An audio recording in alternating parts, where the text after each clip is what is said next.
ताई मला हेच विचारायचं होतं की तुम्ही इथल्या सरपंच या गावच्या आतापर्यंतचा काय काय विकास तुमच्या मार्फत इथे झालेला आहे, मुख्य समस्या कोणती होती जी इथे पाहिली जी पूर्ण केली आहे तुम्ही, आणि भविष्यात विकासाबद्दल काय अजून प्लॅन राहणार आहे? 2014 जानेवारी 2014 मध्ये मी सरपंच झाली. 1 जानेवारीमध्ये मी आपला कार्यकाल सांभाळला. तेव्हा सगळ्यात मोठी समस्या गावात फक्त पाण्याचीच होती. म्हणजे पाण्यासाठी इतका प्रॉब्लेम होता की आम्हाला 2-2, 3-3 दिवस नळ नव्हते येत. तर आम्ही मेन म्हणजे जे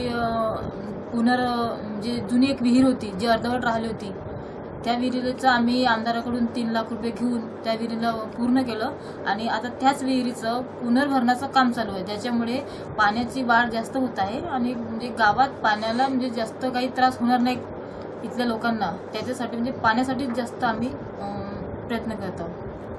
ताई, गावामध्ये अजून रस्ते एक समस्या असतात, इलेक्ट्रिसिटीच्या समस्या असतात, या पूर्ण झालेल्या आहे का तुमच्या? हो, माझ्या कार्यकाळात आमच्या ग्रामपंचायतचे जेवढेही बॉडी आहेत, आमचे 9 मेंबर आहेत, त्यांनी भरपूर म्हणजे असा प्रतिसाद केलेला आहे. आमचे गावचे उपसरपंच, माझ्या ग्रामपंचायतीचे सदस्य आणि आमचे ज्येष्ठ मंडळी जेवढे आहेत, जे मी लांडे गटाकडून आलेली आहे, त्यांच्या सगळ्या परिश्रमामुळे आज म्हणजे गावामध्ये आम्ही 50 पोलची मागणी केली होती, ते पूर्ण झाली आणि आता प्रत्येक ठिकठिकाणी जिथे जिथे गरज आहे तिथे तिथे पोल लावले आहेत आणि गावाच्या बाहेरही जिथे कुठे बायाला जायला त्रास होत होता तिथे पण आम्ही पोल लावलेले आहेत.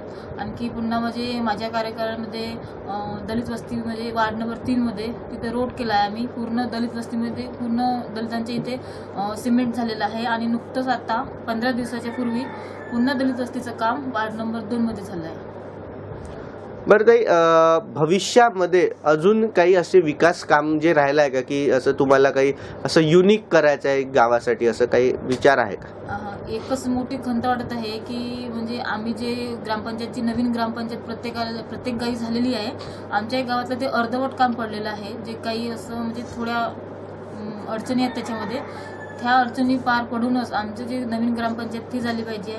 गाव दारू मुक्त झालेलं पाहिजे आणि इथे वाचनालयाची मागणी आहे, ते वाचनालय झालं पाहिजे आणि प्रत्येक म्हणजे घराजवळचं रोड म्हणजे चांगलं फर्श झालं पाहिजे, म्हणजे ज्यामुळे कोणतीही अडचण झाली नाही पाहिजे जाण्यासाठी. आणि पाणी सतत राहिलं पाहिजे की पाण्यासाठी कुठेही जायची कुठे गरज नाही. गावामध्ये सगळ्यांना रोजगार मिळालेला आहे का या तुमच्या?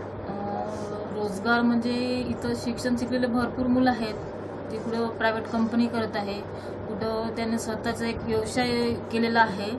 पण भरपूरशी आहेत मुलं की ते स्वयंरोजगार करत आहेत. ठीक आहे ताई, खूप खूप धन्यवाद. थँक्यू.